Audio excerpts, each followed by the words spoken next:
ഏതെല്ലാം കളറിലുള്ള പൂക്കളാണ്. ചുറ്റും വിവിധ ഇനം കളറുകൾ.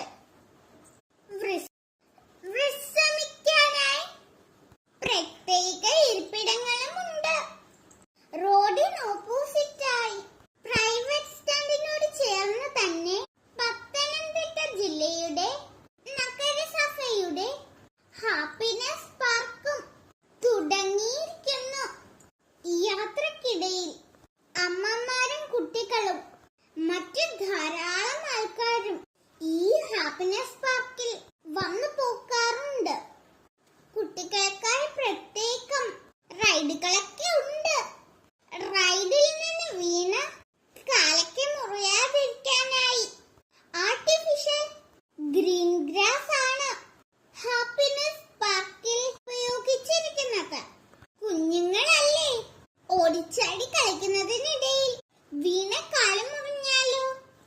അതിനുള്ളൊരു മുൻകരുതലാണ്.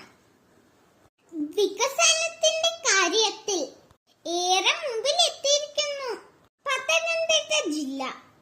ജില്ലയുടെ പല ഭാഗങ്ങളിലായി കുട്ടികൾക്കായുള്ള പാർക്കുകൾ ഒരുക്കിയിട്ടുണ്ട്.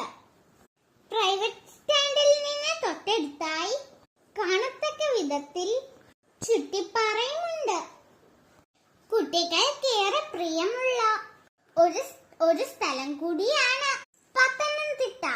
നിറയെ പാർക്കുകളും മറ്റ് വിശ്രമ കേന്ദ്രങ്ങളും അവധിയായാൽ എന്റെ കൂട്ടുകാർ പത്തനംതിട്ട ജില്ലയിലേക്ക് പോരണം.